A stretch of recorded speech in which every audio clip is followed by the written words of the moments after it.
A história de Caim e Abel é conhecida por muitos, mas poucos compreendem as implicações profundas do que aconteceu depois que Caim derramou o sangue de seu irmão. A marca misteriosa que Deus colocou sobre ele, o medo de ser morto por outros e sua fuga para uma terra desconhecida levantam questões intrigantes. Quem poderia vingar Abel se, supostamente, só existiam seus pais na terra? E de onde veio a mulher com quem Caim se casou? Seria possível que existissem outras linhagens, humanas além da de Adão e Eva? Essas perguntas desafiam interpretações tradicionais e revelam verdades ocultas nas Escrituras. No vídeo de hoje, responderemos a todas essas perguntas. Se você ficou curioso, aproveite para deixar o seu like e se inscrever no canal. Isso nos ajuda a continuar trazendo estudos detalhados e reveladores sobre a Bíblia.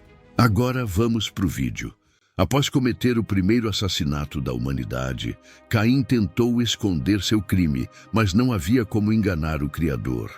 Deus, que tudo vê e tudo conhece, se dirigiu a ele com uma pergunta direta: onde está Abel, teu irmão? Gênesis 4:9. Essa pergunta não era feita por ignorância divina, mas como um meio de expor a consciência de Caim e lhe dar a oportunidade de confessar e se arrepender. No entanto, em vez de demonstrar qualquer sinal de remorso, Caim respondeu com arrogância e frieza: não sei.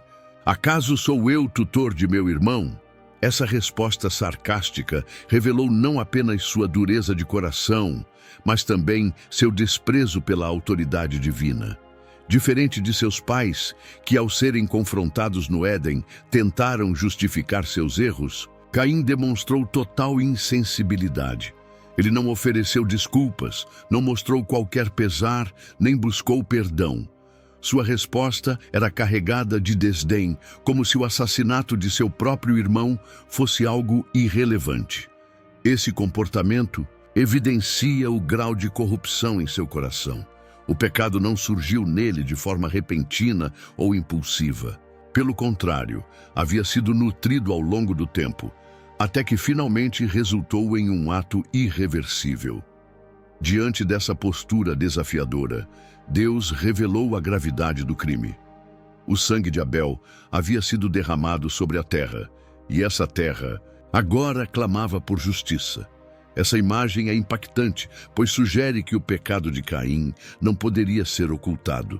O solo que recebeu o sangue de Abel tornou-se testemunha silenciosa de sua injustiça, e Deus não ignoraria esse clamor. No livro de Hebreus, essa ideia é retomada, contrastando o sangue de Abel com o sangue de Cristo. Enquanto o sangue de Abel clama por vingança, o de Jesus clama por redenção. Hebreus 12:24. Após estabelecer a culpa de Caim, Deus pronunciou sua sentença. Diferente do que aconteceu com Adão e Eva, que foram expulsos do Éden, mas ainda mantinham a possibilidade de cultivar a terra, Caim foi ainda mais castigado. Deus declarou que o solo não mais lhe daria sustento. Quando lavrares a terra, não te dará mais a sua força. Gênesis 4:12. Isso significava que sua principal fonte de sustento estava comprometida. Ele não apenas perderia a estabilidade de um lar, mas também seria incapaz de exercer sua vocação como agricultor. Além disso, Caim foi condenado a se tornar fugitivo e errante sobre a terra. Gênesis 4:12. Essa maldição não era apenas física, mas também espiritual e emocional. Ele perderia qualquer direito de pertencer a um lugar fixo, sendo condenado a uma vida de inquietação e deslocamento. A ideia de ser um errante carrega um peso simbólico forte, pois na cultura bíblica, ter um lar e uma terra própria era fundamental para a identidade e segurança do indivíduo. Caim não apenas se afastou da presença de Deus, mas também da estrutura de vida que seus pais conheciam. Quando Caim ouviu a sentença de Deus, ele não demonstrou arrependimento pelo crime cometido, mas sim medo das consequências. Ele exclamou: Eis que hoje me lanças da face da terra, e da tua face me esconderei. Serei fugitivo e errante na terra, e será que todo aquele que me encontrar me matará? Gênesis 4:14. Sua preocupação revela algo intrigante. Quem seriam essas pessoas que poderiam matá-lo?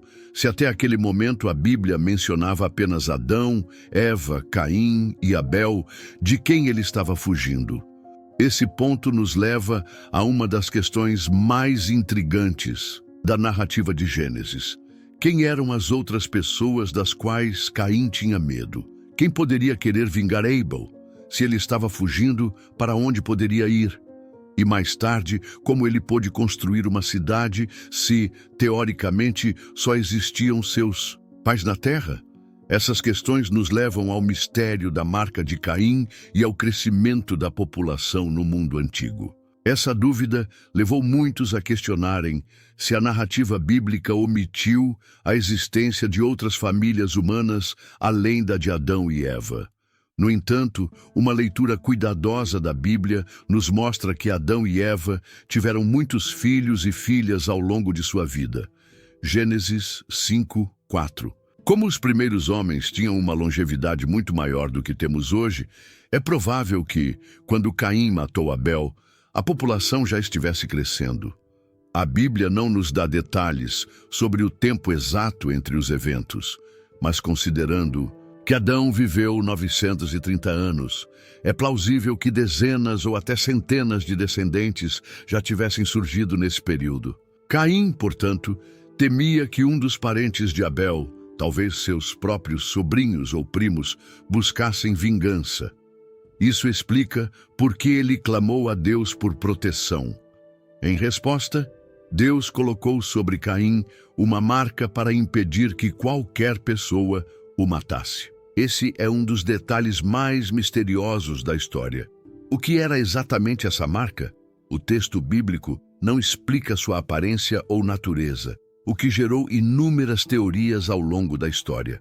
Algumas tradições antigas sugerem que era um sinal visível no corpo de Caim, talvez uma alteração na pele ou uma cicatriz. Outras teorias defendem que era uma marca espiritual, um tipo de proteção divina que impedia qualquer ataque contra ele. O que se sabe com certeza é que a marca de Caim não era um castigo, mas um ato de misericórdia. Deus declarou que qualquer um que matasse Caim sofreria uma vingança 7 vezes maior. Gênesis 4:15. Isso estabeleceu um princípio importante. A vingança pertence ao Senhor, não ao homem. A punição de Caim não deveria ser determinada por humanos, mas por Deus. Essa ideia ressoa ao longo das Escrituras, sendo reafirmada em passagens como Romanos 12:19. Minha é a vingança, eu retribuirei, diz o Senhor.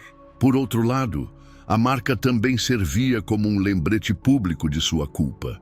Enquanto o protegia, expunha-o como alguém condenado por Deus.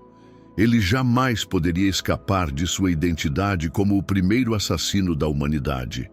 Era um sinal de juízo, mas também de graça, pois mostrava que, apesar do pecado, Deus ainda era paciente e não executava a punição máxima imediatamente. Essa marca gerou diversas interpretações erradas ao longo da história. Durante séculos, algumas tradições distorceram sua natureza, sugerindo que era um sinal físico hereditário passado aos descendentes de Caim. Algumas sociedades chegaram a usar essa interpretação equivocada para justificar discriminações raciais, o que não tem base bíblica alguma. A marca era uma providência individual de Deus para Caim, não algo transmitido a seus descendentes. Carregando esse sinal divino, Caim foi forçado a deixar sua terra e se exilar. Ele seguiu para um lugar chamado Terra de Nod, localizado ao oriente do Éden. Gênesis 4:16. Mas o que era exatamente essa terra? Ela já era habitada? Como Ele pôde sobreviver e, mais tarde, construir uma cidade? Essas perguntas nos levam a outro mistério sobre o destino de Caim. A palavra nôde significa errante ou vagante, o que reflete exatamente a condição de Caim. Um homem condenado a viver sem um lar fixo, sem segurança, sempre deslocando-se de um lugar para outro. Mas o que era essa terra? Ela já existia antes de Caim? Havia pessoas habitando lá. O texto bíblico não fornece detalhes sobre a geografia ou os habitantes de Nôde, o que gerou diversas interpretações ao longo da história. Algumas tradições acreditam que era uma terra desolada e inóspita, um local simbólico para o castigo de Caim. Outros defendem que já existiam povos ali, o que poderia indicar que a humanidade estava se multiplicando além do que Gênesis descreve explicitamente. Essa última interpretação se fortalece ao considerarmos que Caim mais tarde se casou e teve filhos, o que nos leva à pergunta inevitável: de onde veio sua esposa? Para entender essa questão, é necessário lembrar que Gênesis não narra todos os eventos da humanidade nos mínimos detalhes. O foco da Bíblia está na linha da redenção e na história dos personagens mais relevantes para esse plano. Sabemos que Adão e Eva tiveram outros filhos e filhas, Gênesis 5:4, e a longevidade dos primeiros patriarcas permitia que muitas gerações surgissem em um curto espaço de tempo. Assim, é possível que Caim tenha se casado com uma de suas irmãs ou sobrinhas. No período inicial da humanidade, essas uniões entre parentes próximos eram inevitáveis e não representavam os mesmos riscos genéticos que conhecemos hoje. A estrutura genética do ser humano ainda não havia sofrido as degradações acumuladas ao longo dos séculos. Somente mais tarde, nos tempos de Moisés, Deus proibiu o casamento entre parentes próximos. Levítico 18:6-18. Portanto, o casamento de Caim com uma de suas parentes diretas não seria incomum naquele contexto. Mesmo sendo um exilado e condenado a viver como errante, Caim encontrou uma forma de estabelecer algum tipo de estabilidade. Ele teve um filho chamado Enoque e, surpreendentemente, construiu uma cidade que levou o nome do filho, Gênesis 4:17. Essa informação traz um detalhe intrigante. Como Caim, que recebeu a sentença de ser um errante, pôde construir uma cidade. Esse ato pode ser interpretado como mais um reflexo da rebeldia de Caim. Ele tentou criar para si uma estrutura que lhe desse segurança, contrariando o juízo de Deus. Sua cidade não foi edificada em honra ao Senhor, mas em homenagem ao seu filho, o que demonstra o distanciamento da sua linhagem em relação aos propósitos divinos. Essa tentativa de fixar raízes pode simbolizar a busca humana por estabilidade fora da presença de Deus, um esforço condenado ao fracasso. A cidade de Caim também marca o início da organização social da humanidade. Até então, os primeiros descendentes de Adão e Eva viviam de maneira mais dispersa, mas com a fundação dessa cidade, começa a surgir uma estrutura mais definida. Isso demonstra que, mesmo afastado de Deus, Caim e sua descendência tiveram um papel importante no desenvolvimento da cultura humana. No entanto, essa civilização nasceu longe da presença do Senhor, o que teve consequências espirituais graves para seus descendentes. A genealogia de Caim seguiu por várias gerações até chegar a Lameque, um dos personagens mais controversos dessa linhagem. Lameque é notável por dois motivos. Primeiro, foi o primeiro homem na Bíblia a ter duas esposas, Ada e Zilá, Gênesis 4:19, quebrando o padrão monogâmico estabelecido por Deus no Éden. Segundo, ele cometeu assassinato e não demonstrou nenhum remorso, pelo contrário, se vangloriou de sua violência. Em um discurso arrogante para suas esposas, ele declarou: "Matei um homem porque me feriu e um jovem porque me pisou. 7 vezes Caim será vingado, mas Lameque 70 vezes. 7. Gênesis 4, 23, 24. Essa declaração de Lameque revela o agravamento da corrupção moral entre os descendentes de Caim. Se Caim ainda temia pela sua vida após cometer homicídio, Lameque não apenas matou, mas também se orgulhou disso, zombando do juízo divino. Enquanto Deus estabeleceu a vingança sobre Caim como um limite para a justiça humana, Lameque distorceu essa ideia, elevando sua própria brutalidade como um sinal de poder.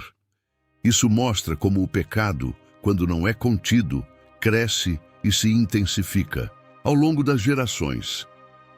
Apesar dessa decadência moral, a descendência de Caim também foi responsável por avanços culturais e tecnológicos. Os filhos de Lameque se tornaram pioneiros em diversas áreas do conhecimento.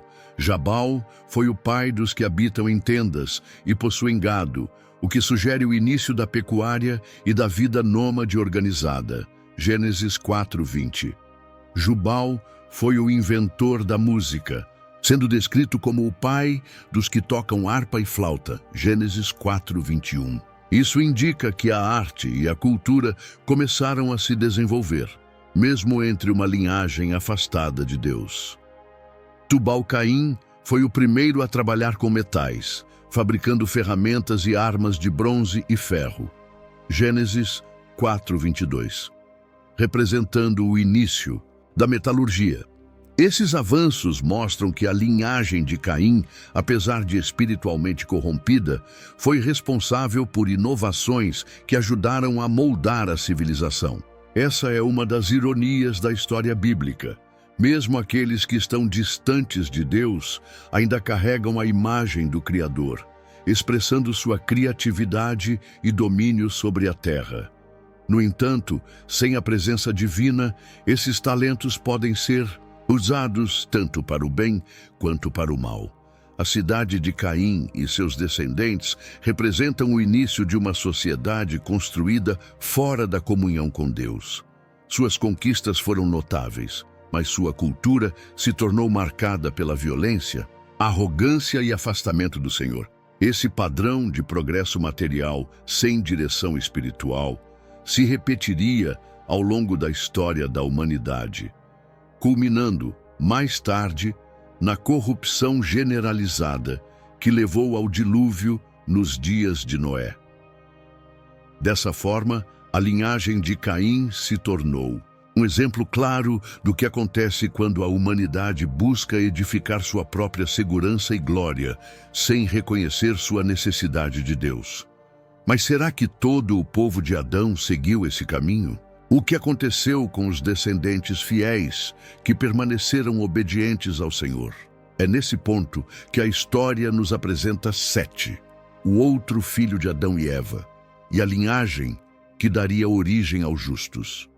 Enquanto a descendência de Caim se distanciava de Deus e se tornava cada vez mais marcada pela violência e arrogância, Deus trouxe uma nova esperança para Adão e Eva. Após a morte de Abel, eles tiveram outro filho, chamado Sete, Gênesis 4:25, cujo nome significa concedido ou compensação, indicando que ele foi dado por Deus como uma continuidade da linhagem justa que havia sido interrompida pelo assassinato de Abel. Sete tornou-se o ancestral daqueles que permaneceram fiéis ao Senhor.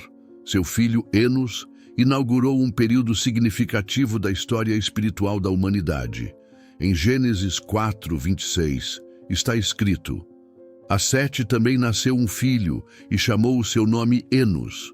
Então se começou a invocar o nome do Senhor. Isso significa que em meio ao mundo corrompido pela linhagem de Caim, houve um movimento de renovação espiritual. As pessoas passaram a buscar ao Senhor de forma pública e organizada, marcando o início de uma tradição de adoração e obediência. Essa divisão entre as duas linhagens, a de Caim e a de Sete, é um dos temas centrais do início da história bíblica. Caim e seus descendentes representam a humanidade caída, que confia em sua própria força, constrói cidades, cria cultura e tecnologia, mas sem reconhecer a soberania de Deus. Já Sete e seus descendentes representam aqueles que buscam a Deus, permanecem fiéis e se submetem à sua vontade. Essa oposição continuaria ao longo da Bíblia, sendo vista em diversas histórias, como na separação entre os ímpios e os justos nos tempos de Noé, na escolha de Abraão como pai de uma nação santa e até mesmo na distinção entre Israel e os povos pagãos. Entre os descendentes de Sete, um nome se destaca: Enoque, que é descrito como alguém que andou com Deus e foi levado por ele sem passar pela morte. Gênesis 5:24. Essa afirmação indica um nível de comunhão tão profundo com Deus que Enoque foi poupado da morte física, sendo arrebatado diretamente para a presença do Senhor. Esse evento contrasta fortemente com a linhagem de Caim, cuja marca principal era a violência e o afastamento de Deus. Outro descendente importante da linhagem de Sete foi Noé, que mais tarde se tornaria o instrumento de Deus para trazer juízo sobre a terra. A corrupção da humanidade atingiu tal ponto que Deus decidiu purificá-la por meio do dilúvio, preservando apenas Noé e sua família. Gênesis 6:5-8. Esse evento simboliza o destino final de qualquer civilização que rejeita Deus, sua autodestruição. A história das duas linhagens nos ensina que não há neutralidade na relação com Deus. Ou seguimos o caminho de Caim, tentando construir nossa própria segurança e significado à parte do Criador, ou seguimos o caminho de Sete, buscando ao Senhor e vivendo segundo seus propósitos. A cidade de Caim pode ter sido um marco de progresso humano, mas seu fundamento era a rebeldia contra Deus. Já a linhagem de Sete não construiu monumentos grandiosos, mas preservou algo muito mais valioso: a fé verdadeira. No final, o que determina o destino da humanidade não são suas conquistas materiais, mas sua relação com Deus. A descendência de Caim desapareceu nas águas do dilúvio, enquanto a linhagem de Sete, através de Noé, continuou a história da redenção. Isso nos leva a uma reflexão profunda. O que estamos construindo? Estamos seguindo o caminho da autossuficiência e do orgulho, ou o caminho da fé e da submissão ao Senhor? Mas há ainda um último mistério a ser explorado: o destino final de Caim. A Bíblia nos conta sobre sua maldição, seu exílio e sua descendência, mas o que realmente aconteceu com ele? Será que ele encontrou redenção ou permaneceu perdido até o fim de seus dias? Após seu exílio e a fundação de sua cidade, a Bíblia não menciona mais diretamente Caim. Sabemos que ele gerou descendência, estabeleceu uma linhagem que se tornou próspera no desenvolvimento cultural e tecnológico, mas também profundamente corrupta e violenta. No entanto, o que aconteceu com o próprio Caim? Como terminou sua história? A ausência de informações detalhadas sobre a morte de Caim levou a diversas interpretações e tradições ao longo da história. Algumas fontes antigas sugerem que ele viveu uma vida longa e morreu naturalmente, condenado a vagar sobre a terra, carregando sua marca até o fim de seus dias. Outros relatos apócrifos indicam que Caim teria sido morto de maneira trágica, pagando o preço pelo sangue de Abel.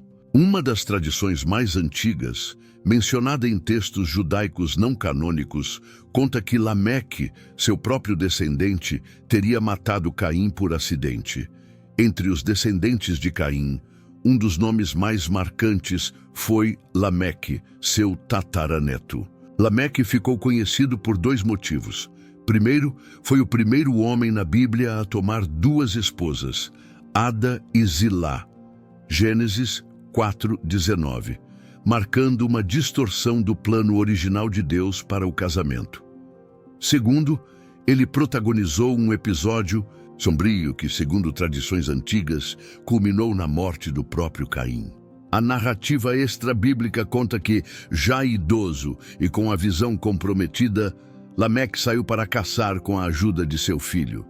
Esse filho, cujo nome não é mencionado nessas tradições, teria servido de guia para Lameque, ajudando-o a localizar presas no campo. Em determinado momento, o jovem avistou algo se movendo entre as árvores e, acreditando ser um animal selvagem, orientou o pai a disparar sua flecha.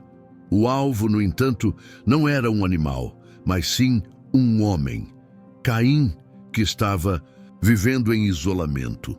Quando chegaram mais perto do corpo, perceberam o erro. Lameque havia matado Caim, seu próprio ancestral. Esse choque foi grande, pois Caim ainda carregava a marca dada por Deus, um sinal de que ninguém deveria matá-lo. O desespero de Lameque aumentou ainda mais quando percebeu que seu filho ficou horrorizado com o que acabara de acontecer e o confrontou, possivelmente por temer que Deus o punisse por ter desobedecido a ordem de não matar Caim. Segundo essa tradição, Lameque, tomado pelo medo e pela fúria, acabou assassinando seu próprio filho para evitar que ele espalhasse a notícia.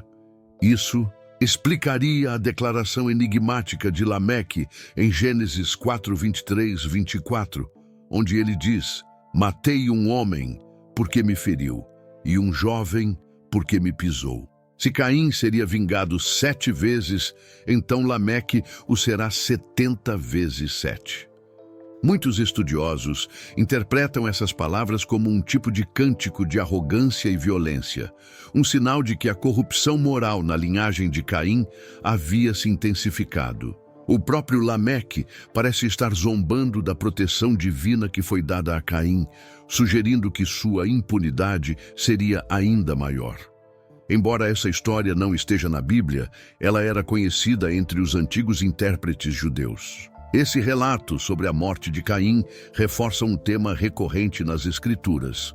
O pecado gera mais pecado, e a violência iniciada por Caim se espalhou por sua descendência, tornando-se ainda mais brutal com o tempo.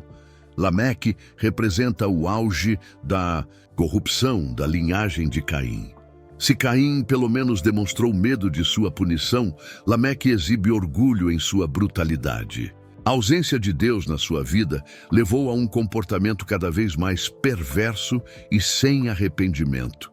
Independentemente de como Caim tenha morrido, uma coisa é certa: seu nome ficou marcado na história como um símbolo da rebeldia contra Deus e do afastamento da presença divina. Em toda a Bíblia, ele é lembrado como o primeiro assassino, o homem que escolheu a inveja em vez da obediência, o orgulho em vez do arrependimento. No Novo Testamento, o apóstolo João menciona Caim como um exemplo de alguém cujo coração estava dominado pelo mal. Não sejamos como Caim, que era do maligno e assassinou seu irmão. E por que o assassinou? Porque suas obras eram más e as de seu irmão justas. 1 João 3:12.